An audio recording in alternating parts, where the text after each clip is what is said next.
So I guess it's time to talk about the new Cony A6 Mark II. Yes, you heard right, Cony A6 Mark II. Because in the last 48 hours, they were validated specs for the new Canon EOS R6 Mark II, and I got the specs on my phone, C3 specs. So actually, they are facts. We run through the specs and then you see why the Canon R6 Mark II is more or less Sony A7 IV plus or minus. So Canon gives us a 24 megapixel full frame sensor, sweet spot.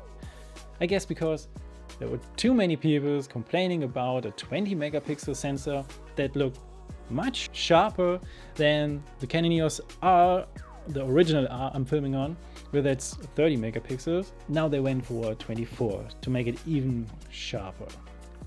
But I guess it's okay because photography, megapixels, but from a videographer point of view, less pixels mean one pixel can work with more light and that produces less noise.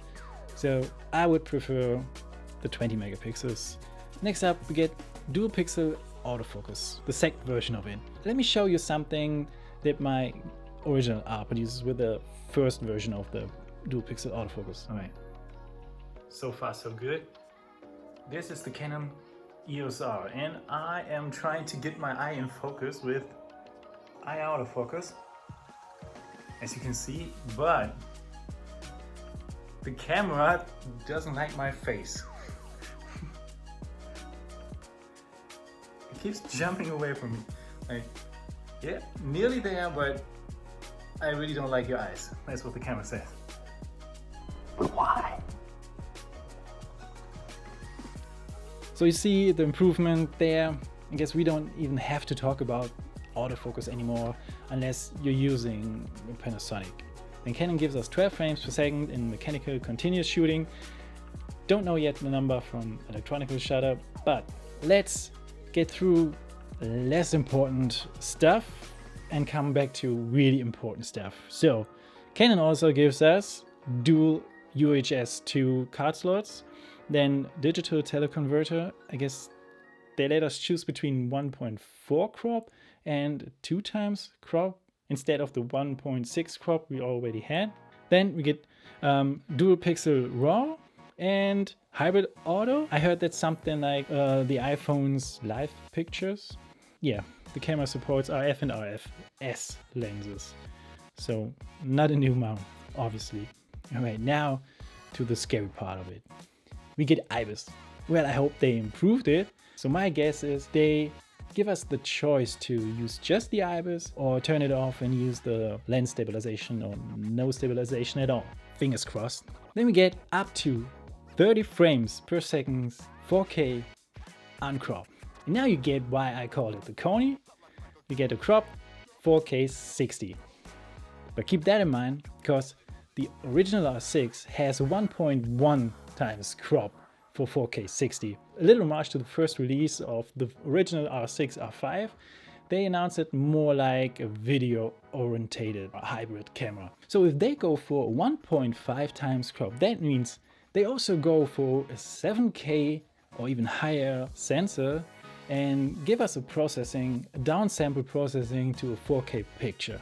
And that is scary in its way because the original 6 had a 5.1K sensor and overheated. Now I guess they even go for a 7K 6 or 7K sensor. I really hope they go more for a C70-ish picture style. So for me, Canon in video, the hybrid cameras, they are too digital. If you compare it to a Sony style, Sony is so smooth. You don't see the layers of the picture. Like if you look at me, Canon gives you this, the sharp edges. On the R6, R5, you get the outlines of your subject, but on Sony, the layers, they have a smooth transition. And that's what the C70 gives us with the Super 35 sensor and 9.5 megapixels. Gorgeous, smooth C-Log 2 style of picture. And that's the most important part. They give us C-Log 3. Also the HDR QP, which lets us hope for more dynamic range. As it is right now, they have none. Come on, let's be honest. Sony gives us almost 13 steps of dynamic range, and that's just the clean dynamic range. The total package is 15 steps. Look at what Fuji does. What was it? 14 steps of clean dynamic range? Or Panasonic. The picture from Panasonic's S5 is gorgeous. They have 15 steps.